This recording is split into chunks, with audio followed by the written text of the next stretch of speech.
నమస్కారం అండి. ఈరోజు పల్లీల చట్నీ సింపుల్గా ఎలా చేయాలో మీకు చేసి చూపిస్తాను. దానికి కావాల్సిన పదార్థాలు: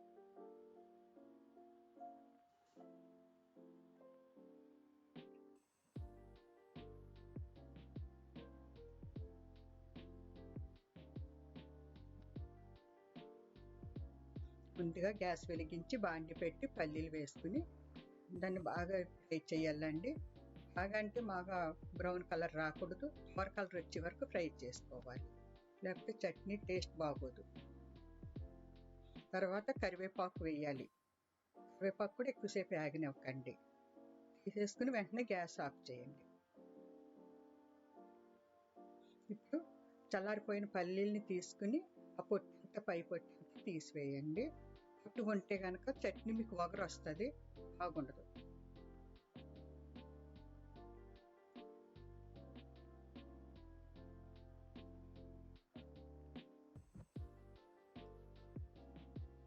మిక్సీ జార్ తీసుకోండి, పొట్టు తీసిన పల్లీల్ని జార్లో వేసుకోండి.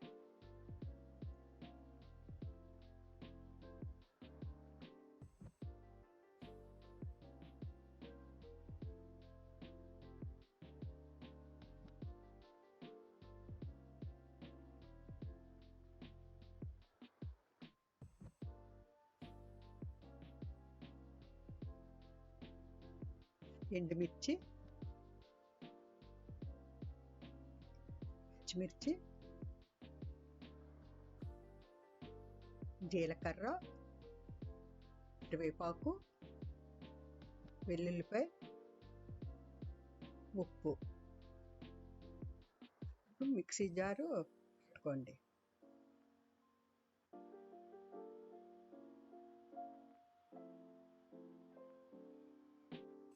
చూడండి, పొడి అయింది కదా. ముందుగా వాటర్ వేస్తే నలగదు కాబట్టి ఆ విధంగా పొడి చేసుకుని కావలసినంత వాటర్ పోసుకోవాలి.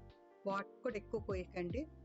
చట్నీ ఎక్కువ పలసగాను వండకూడదు, చిక్కగాను వండకూడదు. మధ్య రకంగా ఉంటేనే టేస్ట్గా ఉంటుంది.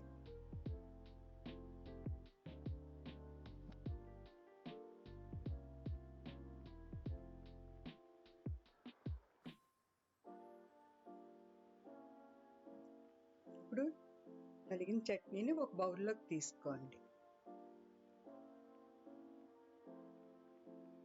మరలా గ్యాస్ ఆన్ చేసి బాండి పెట్టుకుని నూనె పోసుకోండి. నూనె వేడైన తర్వాత ఆవాలు, మినపప్పు, జీలకర్ర, ఎండుమిర్చి,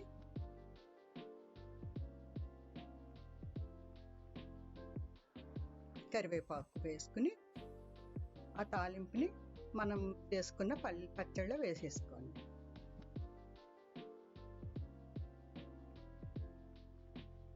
ఇప్పుడు ఒకసారి పచ్చడంతా కలపండి. పల్లీల చట్నీ రెడీ. మీకు ఇంకా అమ్మమ్మ కాలం నాటి వంటలు కావాలనుకుంటే కామెంట్ బాక్స్లో పెట్టండి. Thank you.